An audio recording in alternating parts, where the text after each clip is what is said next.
മുഖ്യമന്ത്രി പിണറായി വിജയനുമായി മോഹൻലാൽ നടത്തിയ അഭിമുഖത്തെ വിമർശിച്ച് അഖിൽ മാരാർ. കയ്യടിക്ക് വേണ്ടിയാണോ അതോ ചോദിച്ചതിനേക്കാൾ കൂടുതൽ പണം നൽകിയതിന്റെ പേരിലാണോ, പിണറായി വിജയനോടുള്ള അതിരുകവിഞ്ഞ സ്നേഹത്തിന്റെ പേരിലാണോ അങ്ങ് ഈ അഭിമുഖത്തിന് തയ്യാറായതെന്ന് അഖിൽ ചോദിക്കുന്നു. പണം കൊണ്ട് എന്തും നേടാം, പണം കൊണ്ട് എന്തും മറയ്ക്കാം.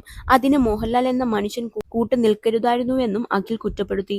ലാലേട്ടനേക്കാളും മികച്ച നടൻ കേരളത്തിൽ ഉണ്ടെന്ന് പിണറായിയും ഉർവശിയേക്കാൾ മികച്ച നടിയാണ് താൻ എന്ന് ആരോഗ്യമന്ത്രിയും തെളിയിച്ചു കഴിഞ്ഞെന്ന് പറഞ്ഞ അഖിൽ മാരാർ, പിണറായി 2.0 എന്ന സിനിമയുടെ പ്രൊമോഷൻ നന്നായി നടക്കുന്നുണ്ടെന്നും അഖിൽ കുറ്റപ്പെടുത്തി. അഖിലിന്റെ വാക്കുകൾ ഇങ്ങനെ: ഭാരതീയ സംസ്കാരത്തിലും ആത്മീയതയിലും വിശ്വസിക്കുന്ന അങ്ങയെ സ്വന്തം വിശ്വാസത്തിന്റെ പേരിൽ എത്രയോ തവണ ആക്ഷേപിച്ച ഒരു വിഭാഗമാണ് കേരള കമ്മികൾ. പ്രധാനമന്ത്രിയുടെ കൂടെയുള്ള ഒരു ചിത്രം പങ്കുവച്ചതിന്റെ പേരിൽ എന്തെല്ലാം ആക്ഷേപം അങ്ങ് കേൾക്കേണ്ടി വന്നു. പാട്ട് കൊട്ടിയതിന്റെ പേരിൽ, നിലവിളക്ക് കൊളുത്തിയതിന്റെ പേരിൽ, ബ്ലോഗ് എഴുതിയതിന്റെ പേരിൽ മലയാള സിനിമയിൽ നിന്ന് അങ്ങയെ ഇല്ലാതാക്കാൻ അങ്ങയുടെ പരാജയ ചിത്രങ്ങൾ ആഘോഷമാക്കി ആക്ഷേപിച്ച ഒരു വിഭാഗം ആരാണ്? അവരുടെ കയ്യടിക്ക് വേണ്ടിയാണോ അതോ ചോദിച്ചതിനേക്കാൾ കൂടുതൽ പണം നൽകിയതിന്റെ പേരിലാണോ, അതോ മഹാത്മാ പിണറായി വിജയനോടുള്ള അതിരുകവിഞ്ഞ സ്നേഹത്തിന്റെ പേരിലാണോ അങ്ങ് ഈ അഭിമുഖത്തിന് തയ്യാറായത്?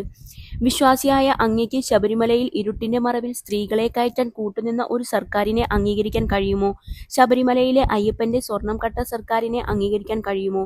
നിലനിൽപ്പിനു വേണ്ടി കള്ളക്കേസിൽ കുടുക്കി ഒരു തന്ത്രിയെ ജയിലിലാക്കി ഹൈന്ദവ സമൂഹത്തെ ഒന്നടങ്കം അപമാനിച്ചത് ഉൾക്കൊള്ളാൻ കഴിയുമോ?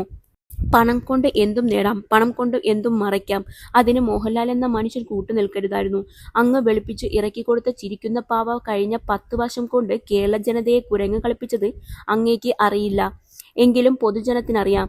സർക്കാർ പണം ഉപയോഗിച്ച് കോടികൾ മുടക്കി സൂപ്പർ താരങ്ങളെ ഉപയോഗിച്ച് PR ചെയ്തിട്ടല്ല കരുണാകരനും നായനാരും ഉമ്മൻചാണ്ടിയും VS-ഉമൊക്കെ ജനഹൃദയങ്ങൾ കീഴടക്കിയത്. അവരുടെ പ്രവൃത്തി ഒരു ഫ്ലക്സ് ബോർഡ് പോലും കണ്ടല്ല ജനം തിരിച്ചറിഞ്ഞത്.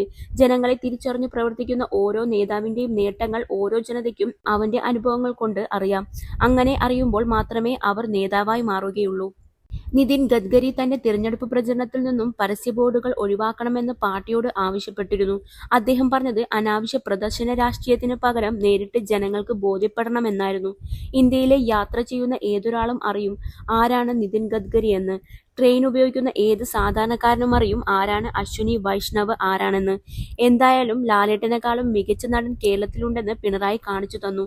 ഉർവശിയേക്കാൾ മികച്ച നടിയാണ് താനെന്ന് ആരോഗ്യമന്ത്രിയും തെളിയിച്ചു. ഇവർ അഭിനയിച്ച പിണറായി 2.0 എന്ന സിനിമയുടെ പ്രൊമോഷൻ നന്നായി നടക്കുന്നുണ്ട്. ലാലേട്ടൻ പ്രൊമോട്ട് ചെയ്തോളൂ. വിലയിരുത്താൻ കേരളത്തിൽ ധാരാളം അശ്വന്ത് കൊക്കുമാർ ഉണ്ട്. അവർ സത്യം പറയും.